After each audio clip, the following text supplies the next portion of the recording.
Vy jste zřejmě nepochopil závažnost celé situace. To celé je hloupý omyl. Za omyl by prokuratura nepožadovala trest smrti.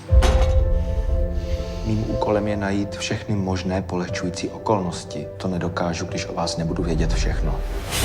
Já bych se chtěl naučit léčit jako vy. Vím, že mám dar. Ty to víš? Uzdravil jsem sestře nohu. Na amputaci to nevypadá. Nikdy nechtějí dělat zázraky, chlapče, to lidi neodpouští.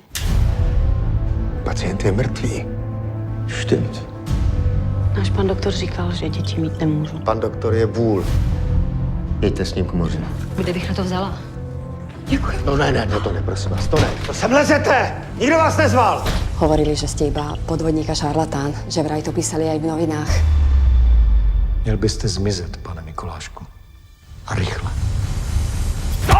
Vy už žádný práva nemáte, Mikulášku. Věř a víra tvá tě zachrání. Takhle to říkáte svým zákazníkům? To řekl Ježíš. František Pal.